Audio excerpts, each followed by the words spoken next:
Now all the earth used the same language and the same words, and it came about as they journeyed east that they found a plain in the land of Shinar and settled there. Then they said to one another, "Come, let's make bricks and fire them thoroughly." And they used brick for stone, and they used tar for mortar, and they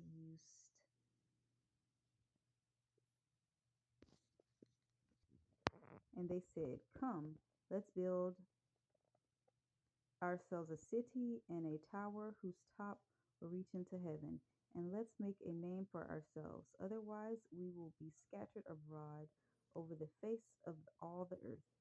And now the Lord came down to see the city and the tower which the men had built. And the Lord said, "Behold, they are one people, and they all have the same language, and this is what they have started to do.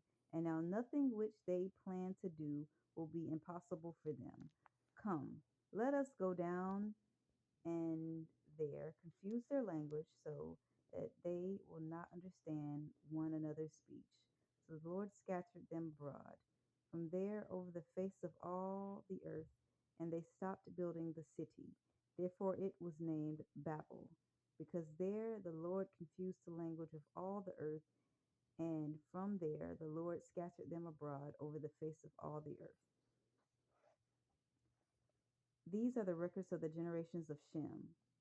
Shem was 100 years old when he fathered Arpachshad 2 years after the flood, and Shem lived 500 years after he fathered Arpachshad, and he fathered other sons and daughters.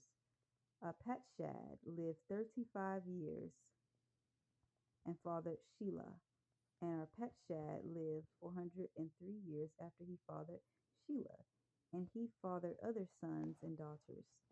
Shelah lived 30 years and fathered Eber, and Shelah lived 403 years after he fathered Eber, and he fathered other sons and daughters.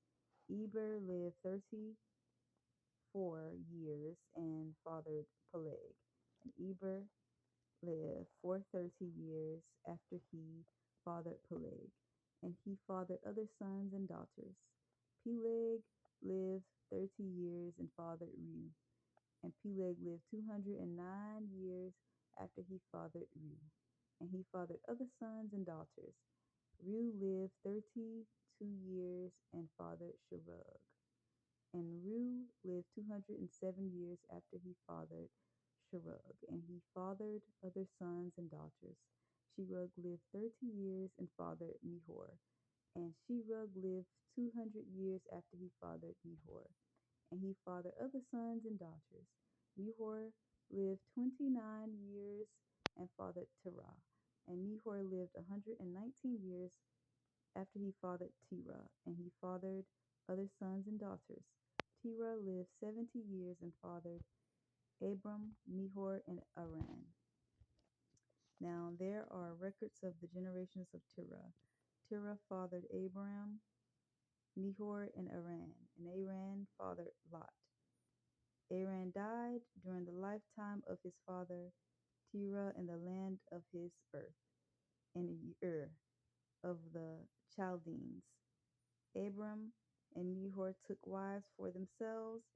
The name of Abram's wife was Sarah, and the name of Nehor's wife was Milcah, and daughter of Haran, the father of Milcah and Iscah.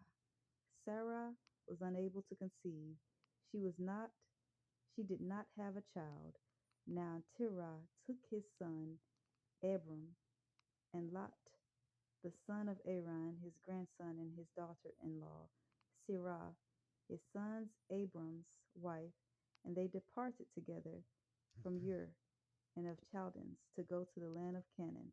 And they went as far as Haran and settled there. The days of Terah, their 205 years, and Terah died in Haran.